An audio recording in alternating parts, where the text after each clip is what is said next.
some reading. Some reading for you.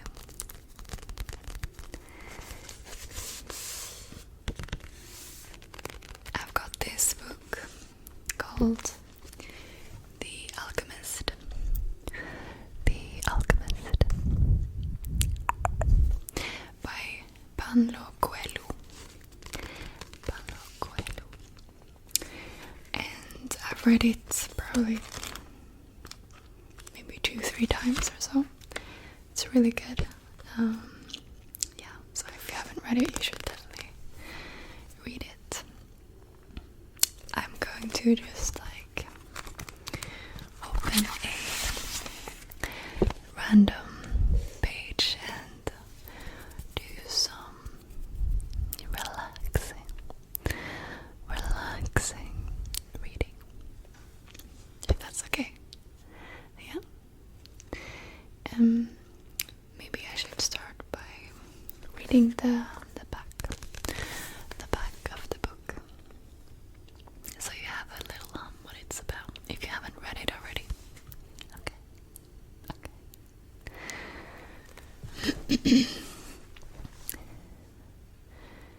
Dreams are made to be followed.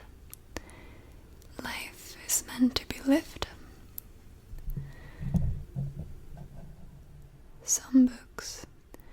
Some books are meant to be read, loved, and passed on. The Alchemist is one of those books, and I definitely agree with that. It is the story of a shepherd boy from the Spanish region of Andalusia who dreams of traveling the world in search of a treasure as desirable as any ever found. From his home, he journeys to the exotic markets of North Africa and then into the Egyptian desert, where a fateful encounter with Alchemist awaits him. The Alchemist is an unforgettable fable about the essential wisdom of listening to our hearts and, above all, following our dreams. Yeah. So, please sit back, relax, and just drift off. Okay, let's begin.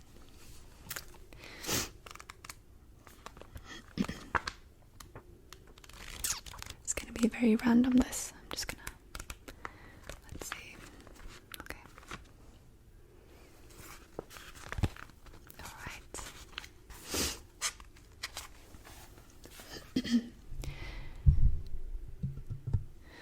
I'm going to fluctuate between soft-spoken and whispers.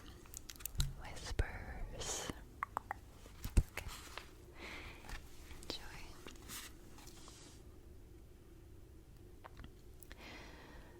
Happiness could be found in a grain of sand from the desert, as the alchemist had said, because a grain of sand is a moment of creation, and the universe has taken millions of years to create it. Everyone on earth has a treasure that awaits him, his heart said. We, people's hearts, seldom say much about those treasures because people no longer want to go in search of them. We speak of them only to children. Later, we simply let life proceed in its own direction, toward its own fate, but unfortunately very few follow the path laid out for them, the path to their destinies and to happiness. Most people see the world as a threatening place, and because they do, the world turns out indeed to be a threatening place. So, we, their hearts, speak more and more softly. We never stop speaking out, but we begin to hope that our words won't be heard. We don't want people to suffer because they don't follow their hearts. Why don't people's heart tell them to continue to follow their dreams then? The boy asked the alchemist. Because that's what makes a heart suffer most. And hearts don't like to suffer. From then on, the boy understood his heart. He asked it, please, never to stop speaking to him. He asked that when he wandered far from his dreams, his heart press him and sound the alarm. The boy swore that every time he heard the alarm, he would heed its message. That night, he told all of this to the alchemist. And the alchemist understood that the boy's heart had returned to the soul of the world. The soul of the world. So what should I do now? The boy asked. Continue in the direction of the pyramid, said the alchemist. And continue to pay heed to the omens. Your heart is still capable of showing you where the treasure is. Is that the one thing I still needed to know? No, the alchemist answered. What you still need to know is this. Before a dream is realized, the soul of the world tests everything that was learned along the way.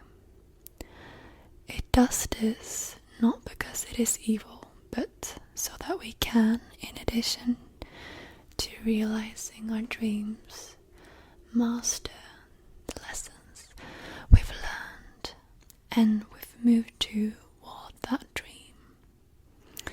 That's the point at which most people give up. It's the point at which, as we say in the language of the desert, one dies of thirst just when the palm trees have appeared on the horizon. Every search begins with beginner's luck, and every search ends with the victors being severely tested.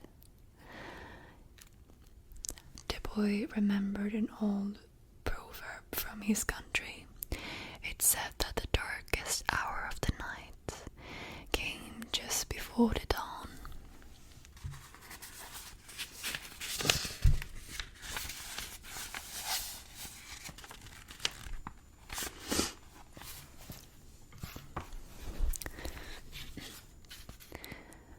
On the following day, the first clear sign of danger appeared. 3 armed tribesmen approached and asked what the boy and the alchemist were doing there.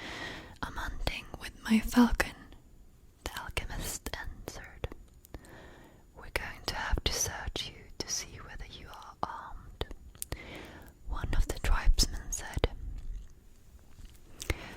The alchemist dismounted slowly, and the boy did the same thing. Why are you carrying money? Asked the tribesman when he had searched the boy's bag.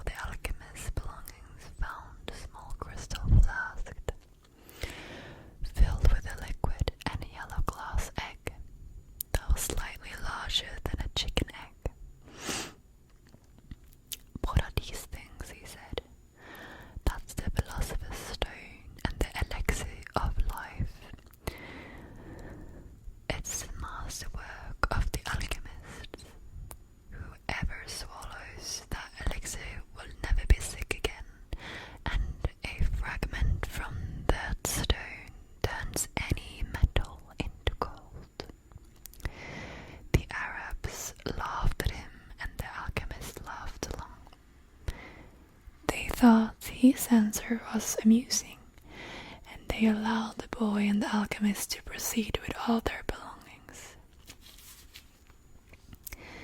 "Are you crazy?" the boy asked the alchemist. When they had moved on, "What did you do that for?" "To show you one of life's simple lessons," the alchemist answered.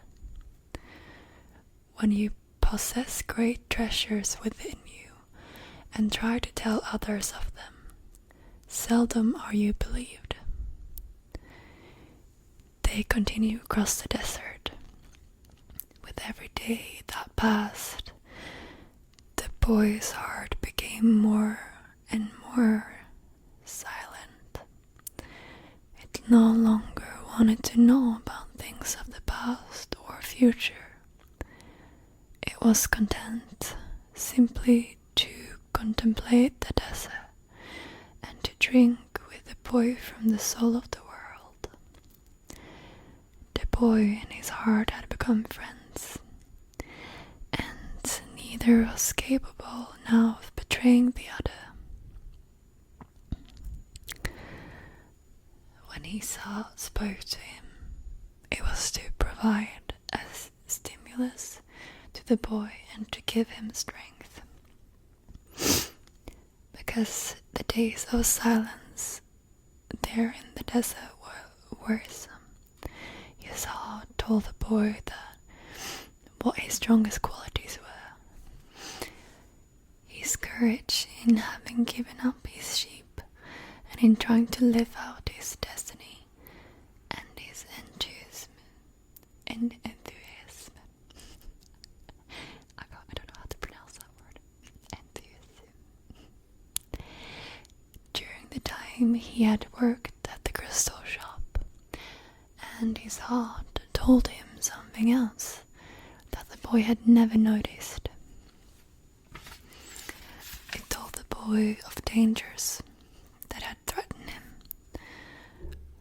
but that had never perceived. Esau said that one time it had hidden the rifle the boy had taken from his father.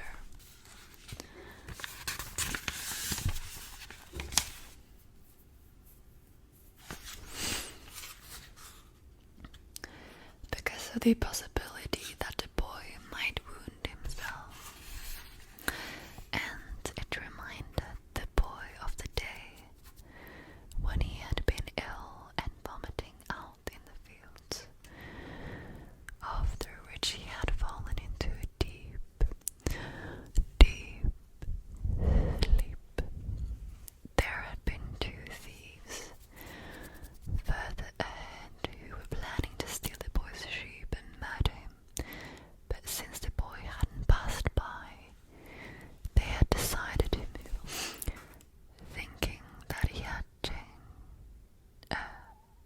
changed his route. "Does a man's heart always help him?" the boy asked the alchemist. The boy asked the alchemist. "Mostly just the hearts of those who are trying to realize their destinies. But they do help children, drunkards, and the elderly too." "Does that mean that I'll never run into danger?" "It means only that the heart does what it can